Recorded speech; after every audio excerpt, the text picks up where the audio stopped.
new Congress still faces a multitude of tasks. Among the more controversial issues are tax reduction and appropriations for the armed forces. Congress also will soon tackle the many problems of labor and adjust, by legislation, some of the more pressing problems that have not yet been settled. Martha, turn that thing off. The first things to be taken up by the legislature. Got other things to think about besides Congress. Came home early to finish this income tax. Then to write that speech to give at the club. Where's the stamp? Oh, I used the last one yesterday. Why don't you run down to the post office and get some? Run down to the post office. It's only a mile away. You see, Congress can do everything. Everything except build us another post office.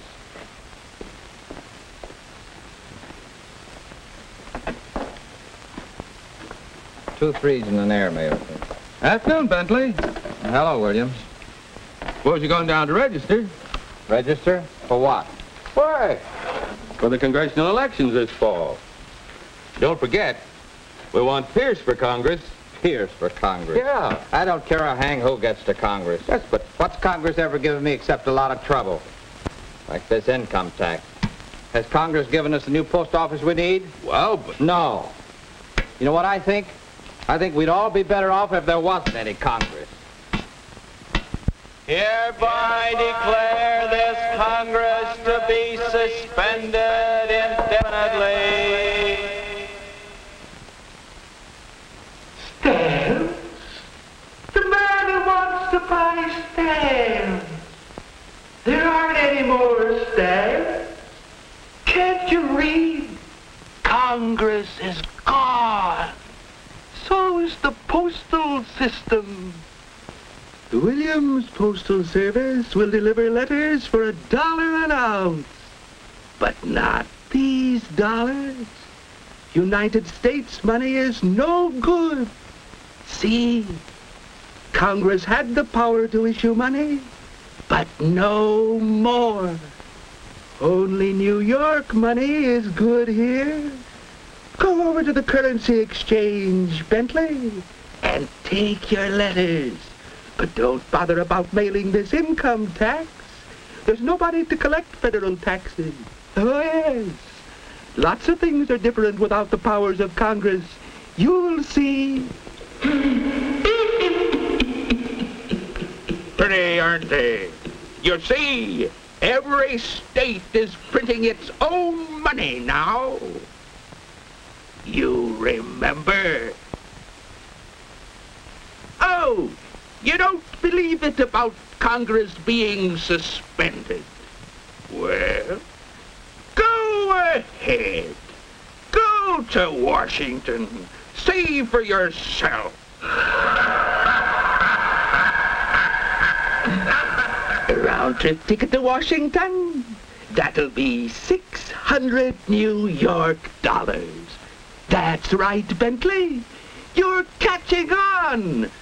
No Congress, no regulation of commerce, no regulation of railroad fares.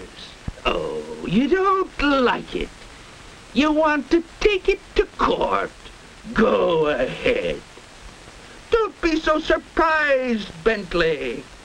The states have to create their own armies and navies and air forces because there's no Congress to provide for national defense.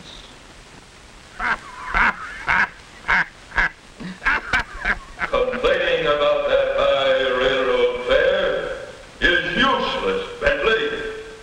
No Congress, no federal court. There just is no justice.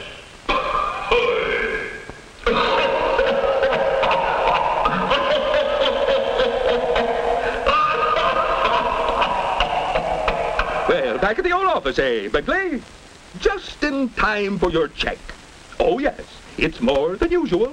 No deduction for savings bonds or income tax or Social Security. With Congress suspended, the whole Social Security system has fallen through. So you'll have to look out for yourself when you lose your job. That's what I said. Lose your job. One of those miscellaneous powers of Congress is the regulation of patents. We have no protection. We're out of business. Charlie! Charles! Charles!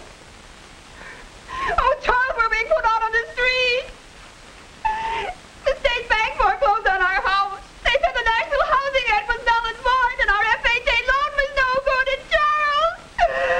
Oh, I don't know what'll become of us, Charles. Charles, get up. Huh? Oh. Oh, come now.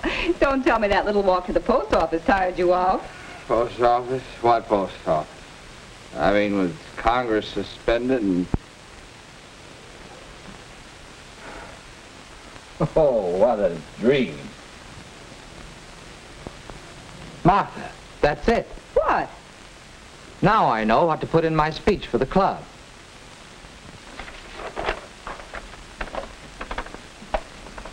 And so, gentlemen, my topic is the powers of Congress.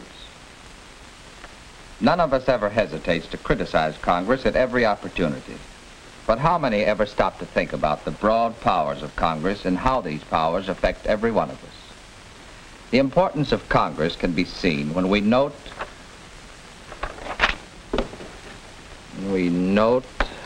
that the framers of the Constitution devoted the very first article to that branch of our government. All legislative powers herein granted shall be vested in a Congress of the United States, which shall consist of a Senate and a House of Representatives. Consider the wide-reaching powers of Congress. Laying taxes, regulating commerce, coining money, establishing post offices, creating federal courts, declaring war, providing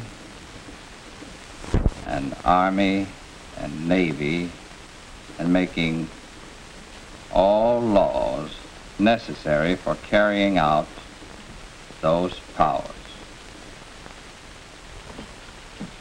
Now, gentlemen, these powers reach right into our homes, into our very life. For instance, we know that the food we eat is pure. Why? Because it's inspected under laws made through the power of Congress to regulate interstate commerce. This same power includes control of railroad fares and freight rates, the commerce of the air, and the traffic of cross-country trucking. Congress even limits the number of hours we work and the minimum salaries we're paid. This is done under its authority to make all laws which shall be necessary and proper for carrying into execution the foregoing powers. These are commonly called the implied powers. First use of these implied powers was the establishment which operates under congressional authorization. Of course, everybody knows that Congress has the power to levy taxes, and we're always ready to complain about taxes. Taxes on perfume and other luxury items, and on gasoline and other things that are not luxuries. But we're not so ready to appreciate what we get from Congress in return. The network of federal highways that span our nation, the great reclamation and power developments, our magnificent national parks and forests, protection of our health, promotion of foreign trade, assistance given farmers through such things as crop insurance and scientific information, and assistance given homeowners through agencies like the Federal Housing Administration. And remember, gentlemen, those are only a few illustrations of how the powers of Congress affect each one of us. So your personal welfare, as well as the welfare of your country, depends upon your active interest in electing to Congress men and women of such.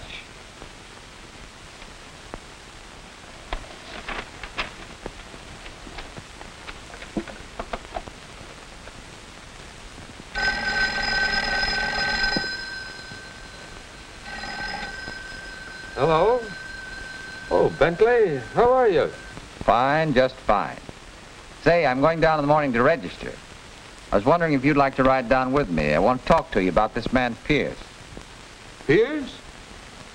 You mean you're interested in getting him elected to Congress? I'm interested in knowing more about him. After all, we can't be too careful who we send to Washington to exercise the vast powers of Congress.